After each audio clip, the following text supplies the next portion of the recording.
But most of the focus now turns on to what happens next and what does President Erdogan do.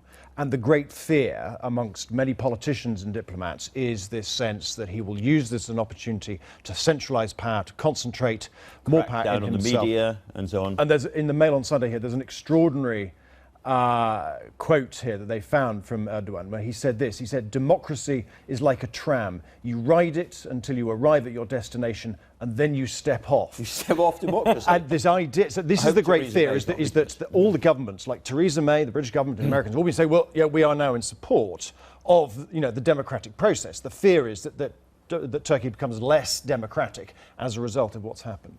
You've got the front page of the Sunday Telegraph there, gives a very good read-through of the story. Yeah, absolutely. And what they do is they broaden it out because they emphasise that the impact that Turkey has on the rest of the world, not just the Middle East, but also on ourselves, pointing out, for example, the impact this could have on the migrant deal. Turkey is the fulcrum of so much. If Turkey starts to fall apart and there is an Islamist uprising of some kind, if different Islamist parties in Turkey start to fight each other, then all of the West's kind of Middle Eastern policy just falls apart as well, doesn't it? Yes, and the whole thing goes. And as well as a key member of NATO, we suddenly have this problem of not just sort of, the structure, what's happening in the Middle East, but also the NATO, the alliance that we're part of. And by the way, what do we think of a fellow member of NATO whose military staged a coup? I mean, this is not what NATO is supposed to be about. No, but remember, Turkey has been a member of NATO for a very, very long time, and it has had lots of military coups. Because essentially there's this constant tension between the sort of the Islamist part of Turkey and the secular part of Turkey. The military always represent the secular part. Whenever they feel slightly threatened by an Islamist government,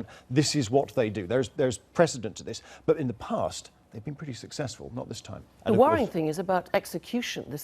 I gather there are real calls in Turkey at the moment to execute the putschists. What will happen, for example, to the 8 men who landed, they've said that were Mayday situations, so they landed in a helicopter. They're quite low down, apparently, in the army, but they landed in Greece. And it'll be interesting to see what Greece does about that. And I think the other thing is, normally, to appear for a president on FaceTime would be the kiss of death. But it's thanks to the internet, which President Erdogan has clamped down on so much, ironically, helped to galvanise him to be able to make this call for people to go out into the streets to support him. This was very much the first social media coup where in the old days, you just had to take over the presidential palace and the radio station, the TV station. Yeah.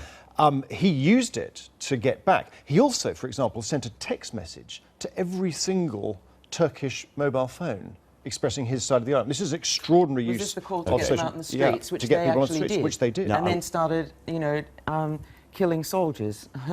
I want to move on to France in just a second, but before we do, James, we haven't heard a lot from Boris Johnson. He put out a short statement about Turkey. Yeah. Early days as well, but just give us a sense, as diplomatic editor, of the task facing him. It's a huge task. I mean, I've just been looking at his Twitter feed over the weekend, and it is essentially Boris Johnson saying, I'm doing the job. I've spoken to the French foreign minister about Nice. I met the chief minister of Gibraltar. Here's a picture of me in the FCO crisis centre dealing with the... Well, this is him, dealing with the Turkey crisis.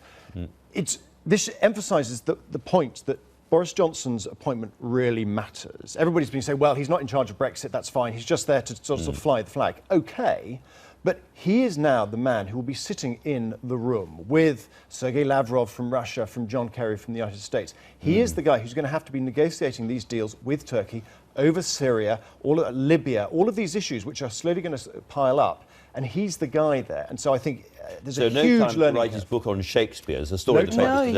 He loses £500,000 for that. When John Major became Foreign Secretary in 1989, he had 3 weeks to go off to Spain, read his briefings, then come back. That is not a luxury that Boris Johnson has. Amanda Platel, Boris Johnson's Foreign Secretary, give your preview. Well, I think it was an inspired decision because I seriously think that if he hadn't been stabbed in the back, that Boris would have been with Theresa to go before the grassroots, and I think he would have won. Yeah. And he's so popular in this country, he's so popular with Tories, that get him out of the country. Don't let him be around. Keep him on an aircraft. Yeah, just keep him on planes, just get him out and then doing photo opportunities. Right. And, and I think that he will, as you say, he's a great face for Britain. I mean, despite all of his gaffes and all of the ridiculous things he said. Right. He's a recoverer, isn't he, Andrew? He's a great recoverer. He's a great recoverer. It's a great opportunity for him, but it'll be very interesting to see how he discharges that